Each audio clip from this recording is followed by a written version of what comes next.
Bonjour à toutes et à tous et bienvenue sur Corbeau News Centrafrique. Aujourd'hui, on est en direct du Studio C et comme toujours, l'actualité nous offre son lot de stupéfiants, d'inimaginables. J'ai à mes côtés notre formidable journaliste, Gisèle Moloma, pour décortiquer un sujet qui jette une lumière crue sur l'exercice du pouvoir dans nos provinces. Gisèle, bonjour. Bonjour Adèle, c'est un plaisir d'être avec toi pour plonger dans cette situation pour le moins affligeante si je peux me permettre.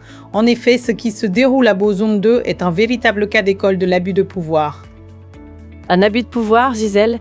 Le titre est évocateur. Minante Désiré Oscar, le député demi-dieu qui fait la loi au-dessus des lois. Dites-nous tout. C'est bien ça Adèle. Dans la circonscription de Bozoum 2, qui englobe les communes de Kouazo, d'Anayer et Birvambolé, l'élection législative a laissé une atmosphère de terreur installée. Minante Désiré Oscar, élu sous la bannière du mouvement Cœurs Unis, s'est littéralement autoproclamé super-procureur, super-magistrat et, je cite, véritable demi-dieu. Il semble convaincu que son écharpe parlementaire le place au-dessus des lois, et même, il ose dire, au-dessus du Créateur. Cet élu transforme sa circonscription en un domaine personnel où toute forme d'opposition est immédiatement jetée en prison. Un demi-dieu, rien que ça, c'est tout à fait étonnant, Gisèle. Mais comment un seul homme peut-il imposer une telle atmosphère ? J'imagine qu'il n'agit pas seul. L'article mentionne une justice locale sous ordre et complice. Qu'en est-il ? Tu touches un point essentiel, Adèle. La notion de séparation des pouvoirs est devenue un lointain souvenir à Bozoum. Minante Désiré Oscar, fort de son statut d'homme, fort du parti au pouvoir, manœuvre avec la complicité ouverte des forces de l'ordre local, gendarmes, policiers et autorités judiciaires, s'exécute sans le moindre questionnement. Ensemble, ils mettent en place une traque constante des partisans de ses adversaires politiques. Pour consolider son emprise sur la zone, ce député invente des motifs invraisemblables et farfelus, transformant l'appareil judiciaire en un simple outil de règlement de compte. Des règlements de compte, mais qui est la principale victime de cette machination politique. La cible principale, Adèle, est la candidate indépendante Lamine Annette. Durant la campagne, pour affaiblir son équipe et freiner sa dynamique, le député a accusé sans la moindre preuve son camp d'acheter frauduleusement des cartes d'électeurs. Cette manœuvre de déstabilisation a sérieusement perturbé la campagne de la candidate indépendante. Et même après avoir été déclaré vainqueur, Minante Désiré Oscar n'a pas arrêté sa vendetta post-électorale. Il continue de neutraliser, un par un, les soutiens de sa rivale. C'est une vendetta, une véritable chasse aux sorcières. Et ça a des conséquences directes, Gisèle, des conséquences qui mènent à la prison, si j'en crois nos informations. Des notables et conseillers jetés au cachot, c'est ce que rapporte notre rédaction. Qui sont ces personnes ?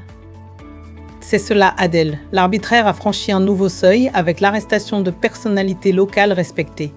Je parle de Guillec Valentin, chef du village d'Oulbokayan et conseiller municipal de Bozoum.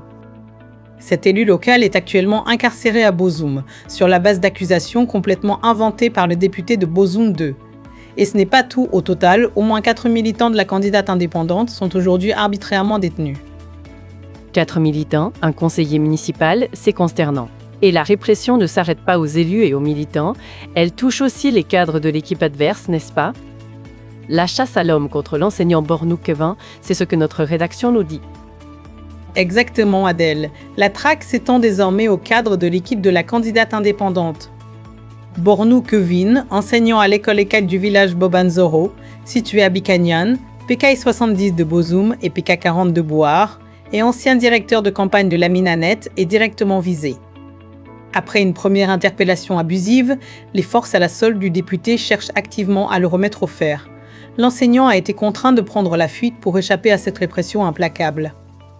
C'est une situation glaçante, Gisèle. Cet article brosse un tableau qui montre une dérive inquiétante de certains élus. Est-ce que ce type de comportement est courant chez nos roitelets de province, comme les appelle notre rédaction ? Malheureusement, Adèle, ce tableau sombre illustre bien la dérive de ces cadres envoyés dans les provinces centrafricaines qui, une fois investis d'une parcelle de pouvoir, agissent comme des monarques absolus. À Bozoum 2, l'écharpe tricolore ne sert plus à représenter le peuple, mais à propager la terreur avec le silence complice d'une administration locale totalement soumise. C'est édifiant, Gisèle. Merci pour cet éclairage. Merci à toi, Adèle.